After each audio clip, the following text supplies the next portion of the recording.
Victor Vance. Victor Vance is a soldier stationed in Vice City. He joins the army to build a better life and support his sick brother, Pete. But things go wrong quickly. A corrupt sergeant named Jerry Martinez forces him to store a suspicious package under his bed. When the army finds it, Victor is dishonorably discharged for drug possession, even though he was just following orders. With no income and nowhere to go, he starts taking small jobs for local criminals. At first, it's just to get by. But over time, he gets deeper into Vice City's underworld. He ends up working for smugglers, dealers, and shady businessmen. He tries to stay honest, but the city doesn't make that easy. His story takes place in 1984 and sets the stage for everything that comes later. Tommy Vercetti. Tommy Vercetti is a hitman from Liberty City. He works for the Forelli crime family, one of the major mafia groups in the area. After spending 15 years in prison for multiple murders, they send him to Vice City to handle a drug deal, partly as a job, partly to keep him out of the way. The deal goes bad. He loses the money, the drugs, and barely escapes with his life. Instead of running back to Liberty City, Tommy decides to stay. He starts working with local criminals, tracking down those who set him up. As time goes on, he climbs the ranks of Vice City's underworld. He builds his own empire of businesses, drugs, and power,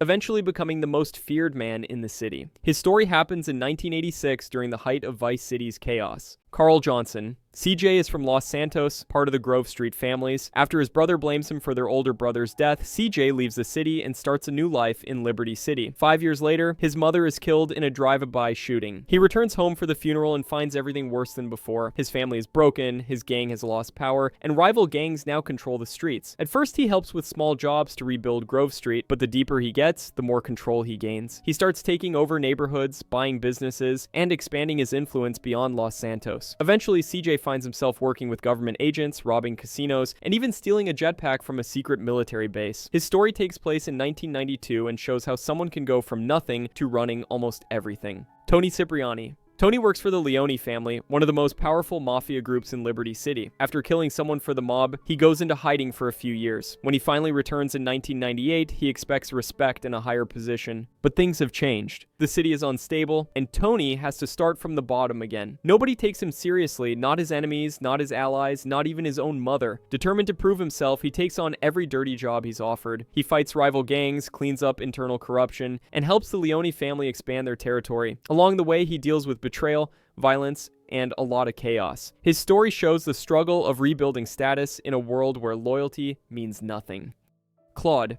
Claude doesn't talk. Not once. He's a silent criminal in Liberty City, and nobody really knows much about him. At the start of his story, his girlfriend Catalina betrays him during a bank robbery. She shoots him and leaves him for dead. He survives, gets arrested, and is sent to prison. But during a prison transfer, there's an ambush, and Claude escapes. From there, he begins climbing the criminal ladder, taking jobs from the mafia, the yakuza, cartels, and every shady group in the city. He says nothing, but his actions speak loud, driving, stealing, and killing without hesitation. In the end, he gets his revenge on Catalina. His story takes place in 2001 and marks the beginning of GTA's 3D era. Claude Speed. Claude Speed is a criminal in a futuristic place called Anywhere City. It's chaotic, full of gangs, and controlled by corporations. Despite the future setting, crime still works the same. Steal cars, do jobs, and move up in the underworld. Unlike the Claude from GTA 3, Claude Speed actually talks. He's cocky, fast, and always looking for the next opportunity. In the live-action intro of the game, he gets shot in the head after rising too fast, but in the game itself, he keeps doing missions like it never happened. His story takes place in 2013, but in a timeline that's separate from the rest of the series. He's more of a bonus character, a strange piece of GTA history that lives outside the main canon. Niko Bellic. Niko is an immigrant from Eastern Europe. He comes to Liberty City looking for a new life. His cousin Roman tells him there's wealth, freedom, and a mansion waiting. But when Niko arrives, he finds debt, trouble, and a tiny apartment. Niko carries a dark past. He fought in a brutal war, lost friends, and saw too much. He wants to leave that life behind, but the city won't let him. To help Roman and survive, Niko starts working for criminals, gangsters, corrupt politicians, and arms dealers. Along the way, he's constantly betrayed, hunted, and forced to make difficult choices. He tries to find peace, maybe even love, but nothing stays calm for long. His story takes place in 2008 and shows how even when you leave the war doesn't always leave you. Johnny Klebitz. Johnny is the vice president of the Lost MC, a biker gang based in Liberty City. He's one of the few trying to keep the club stable, but it's not easy. The president, Billy, just got out of rehab and wants things to go back to the violent, chaotic way they were. Drugs, internal fights, and reckless decisions start tearing the gang apart. Johnny tries to hold it all together. He negotiates deals, avoids unnecessary wars, and tries to steer the club in a smarter direction. But the people around him keep making it worse. He ends up dealing with arms dealers, drug cartels, and rival gangs, and every move costs him something. Loyalty only goes so far when the whole crew is falling apart. His story takes place in 2008 during the same events as Niko's, but from a different part of Liberty City. Luis Lopez. Luis is the personal bodyguard of nightclub owner Gay Toni. He lives in Liberty City and tries to keep his life in balance, working nights, helping his mother, and staying out of serious trouble. But trouble finds him anyway. Gay Toni owes money to very dangerous people, and Luis ends up doing the dirty work to keep everything afloat. He gets involved with the Russian mob, Colombian cartels, and eccentric millionaires who treat crime like a game. Luis is smart, loyal, and calm under pressure, which makes him perfect for handling chaos. His story shows the flashy, high-risk side of Liberty City, the clubs, the diamonds, the helicopters, and a lot of explosions. It all happens in 2008 at the same time as Niko and Johnny's stories, but with a lot more fireworks. Michael DeSanta. Michael is a retired bank robber living in Los Santos under witness protection. He made a secret deal with the FIB to avoid prison and now spends his days in a mansion with his wife, who cheats on him, and his kids, who hate him. He's rich, but miserable. He misses the thrill of crime and the sense of control it gave him. When he crosses paths with Franklin, a young repo man looking for a better life, Michael gets pulled back into the game. He starts planning heists again, this time with government oversight and a lot more problems. His actions eventually catch the attention of Trevor, an old partner who thought Michael was dead. From that point on, things get even more unstable. Michael wants peace, but his past won't let him have it. His story takes place in 2013 in a city where money, violence, and corruption never stop.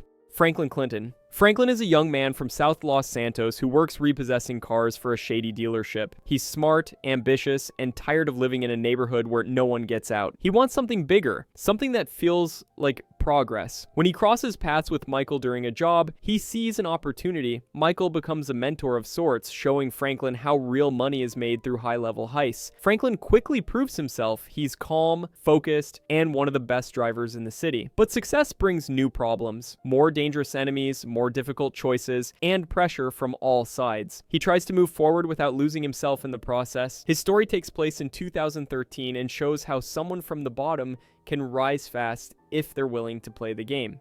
Trevor Philips. Trevor lives in the desert outside Los Santos. He runs a small criminal operation called Trevor Philips Enterprises, which mostly involves drugs, weapons, and chaos. He's violent, unpredictable, and completely unfiltered. Years ago, he used to rob banks with Michael, until Michael faked his death and disappeared. When Trevor finds out Michael is alive, he heads straight to Los Santos, and everything starts to spiral. Trevor doesn't care about rules or consequences. He'll work with bikers, cartels, the FIB, or whoever gets him what he wants, usually money, power, or blood. Despite all this, Trevor is surprisingly smart and loyal in his own twisted way. He's one of the most dangerous people in the city, and he knows it. His story takes place in 2013 and shows what happens when rage, intelligence, and freedom mix in the worst possible way. Lucía Caminos and Jason Duval. Lucía and Jason are the new protagonists of GTA 6. Their story takes place in modern-day Vice City, but not much is known yet. Rockstar hasn't revealed many details, but from what we've seen, they're partners in crime.